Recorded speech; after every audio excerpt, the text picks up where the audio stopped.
आधी रात को भारतीय सेना ने जिस तरीके से पाकिस्तान और पीओके में घातक हमला किया, उसने पाकिस्तान के अंदर खौफ भर दिया है।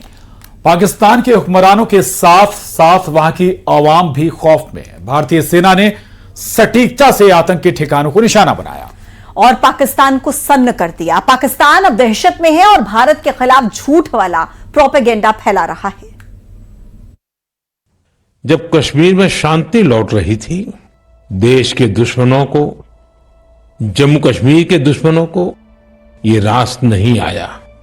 आतंकी और आतंक के आका चाहते हैं कश्मीर फिर से तबाह हो जाए और इसलिए इतनी बड़ी साजिश को अंजाम दिया।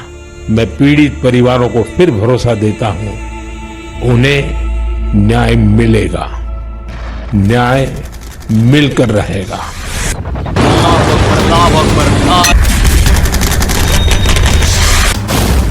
ऑपरेशन सिंदूर से खौफ में पाकिस्तान। 7 गोले बहुत बड़े बड़े आकर के चलते रहे, बार बार बदलाव इस तरह लगे हैं। मौलाना मसूद अजहर साहब के जो है मदरसा है, उसके ऊपर 4 मिसाइल दागे गए हैं। आधी रात को जब दहला आतंकिस्तान,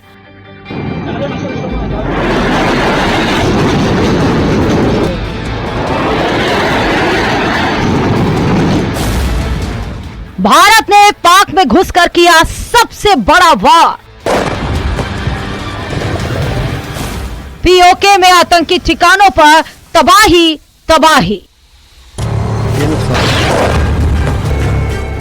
बहुत स्पष्ट शब्दों में कहना चाहता हूं, जिन्होंने ये हमला किया है, उन आतंकियों को और इस हमले की साजिश रचने वालों को उनकी कल्पना से भी बड़ी सजा मिलेगी।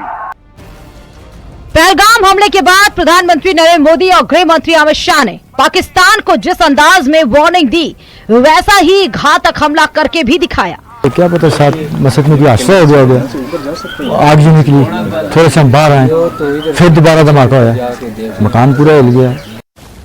रात 1:05 से 1:30 तक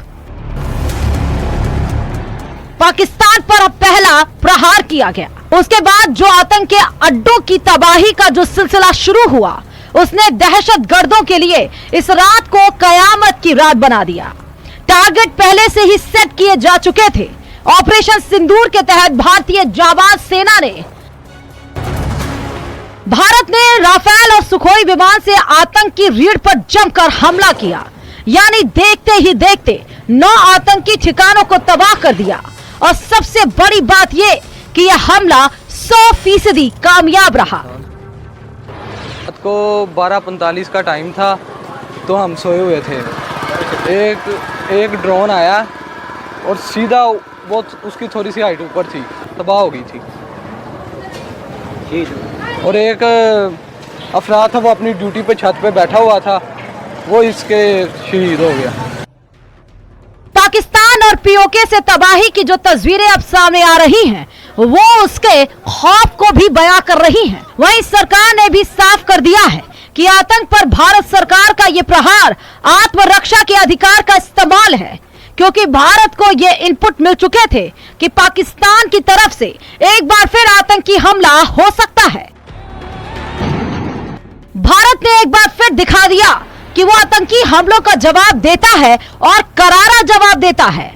जैसे उरी हमले के बाद 11 दिन में सर्जिकल स्ट्राइक हुई, पुलवामा के बाद 12 दिन में एयर स्ट्राइक और अब पहलगाम हमले के 14वें दिन भारत ने ऑपरेशन सिंदूर के जरिए आतंक के अड्डों पर मिसाइल स्ट्राइक कर दी। इस ऑपरेशन में 9 ठिकाने तबाह किए गए। पाकिस्तान बौखलाया हुआ है, लेकिन भारत का जवाब साफ है, जो हमें छेड़ेगा उसे किसी कीमत पर छोड़ा नहीं जाएगा।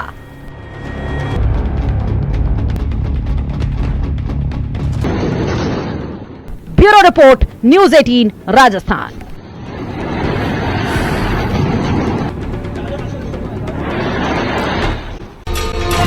अब आतंकियों की बची खुची जमीन को भी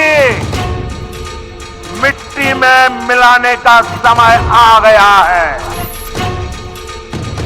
उनकी कल्पना से भी बड़ी सजा मिलेगी और कल्पना से भी बड़ी सजा दे दी गई। आतंक को पालने वाले पाकिस्तान ने सोचा भी नहीं होगा कि भारत का प्रहार ऐसा होगा कि सब धुआं धुआं हो जाएगा, सब कुछ तबाह हो जाएगा, रह जाएंगे तो सिर्फ बर्बादी के निशान। ये था पहलगाम का अंजाम। एक चुटकी सिंदूर की कीमत क्या होती, आज इसका अंदाजा पाकिस्तान को लग गया होगा। पाकिस्तान में पनाह ले रहे आतंकियों को लग गया होगा, उनके आकाओं को लग गया होगा और आतंकियों को संरक्षण दे रही पाकिस्तान की सेना और आईएसआई को लग गया होगा। पहलगाम में आतंकियों ने महिलाओं से उनका सिंदूर छीना था, तो आज भारत ने भी उसी भाषा में जवाब दिया और यह जवाब था ऑपरेशन सिंदूर, जिसने पाकिस्तान को कर दिया चूर चूर।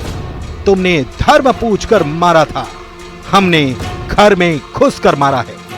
हमने हनुमान जी के उस आदर्श का पालन किया है जो उन्होंने अशोक वाटिका उजाड़ते समय किया था।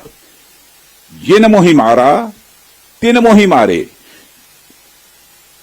हमने केवल उन्हीं को मारा जिन्होंने हमारे मासूमों को मारा। 6 और 7 मई की रात को 1:05 पर भारत ने पाकिस्तान और पीओके के 9 आतंकी अड्डों पर हमला शुरू किया और सिर्फ 25 मिनट में बहावलपुर से मुरीदके तक चुन चुन कर मारा। भारतीय फौज ने युद्ध कौशल और शौर्य का ऐसा परिचय दिया कि पाकिस्तानी सेना का हर डिफेंस सिस्टम फेल हो गया और हम उनके घर में घुसकर आतंकियों को मिट्टी में मिला आए और छोड़ आए तबाही के सबूत। बहावलपुर में जैश ए मोहम्मद का हेडक्वार्टर मरकज सुभान अल्लाह तबाह कर दिया। मुरीदके में लश्कर ए तैयबा का मुख्यालय मरकज तैयबा उड़ा दिया गया। सरजल में जैश ए मोहम्मद का अड्डा तेहरा कला ध्वस्त किया गया। सियालकोट में हिजबुल मुजाहिदीन का ठिकाना मैमूना जोया जमींदोज कर दिया गया। बरनाला में लश्कर ए तैयबा का मरकज अहले हदीस मिट्टी में मिला दिया गया। कोटली में जैश ए मोहम्मद का मरकज अब्बास तबाह किया गया। कोटली में हिजबुल मुजाहिदीन का मरकज राहिल शहीद ठिकाना ध्वस्त किया गया। मुजफ्फराबाद में लश्कर ए तैयबा का शावई नाला कैंप उड़ाया गया और मुजफ्फराबाद में जैश ए मोहम्मद का सैयदना बिलाल कैंप भी नेस्तनाबूद किया गया। 22 अप्रैल को पहलगाम में हुए विभत्स आतंकवादी हमले के शिकार मासूम नागरिकों व उनके परिवारों को न्याय देने के लिए लॉन्च किया गया था। इस कार्रवाई में 9 टेररिस्ट कैंप्स को टारगेट किया गया और पूरी तरह से इसे बर्बाद किया गया। No military establishments were targeted. India has demonstrated considerable restraint in its response. However, it must be said that the Indian armed forces are fully prepared to respond to Pakistani misadventures, if any, that will escalate this situation. Bharat के इरादे सख्त हैं, सेना के तेवर तल्ख हैं। पूरी दुनिया को साफ संदेश दे दिया गया है कि अगर हिंदुस्तान को छेड़ा जाएगा तो हिंदुस्तान छोड़ेगा नहीं। ये नया भारत है। ये भारत झुकने वाला नहीं है, रुकने वाला नहीं है, थकने वाला नहीं है। चेतावनी पाकिस्तान को भी दे दी गई। 2 टूक कह दिया गया कि यह लड़ाई आतंक के खिलाफ है और आतंक के अड्डों को ही निशाना बनाया गया। अगर जवाब में पाकिस्तान ने कोई हिमाकत करने की कोशिश की तो भारत की कार्रवाई विध्वंसक होगी। बारूद की ऐसी बारिश होगी कि मंजर और भी ज्यादा खौफनाक होगा।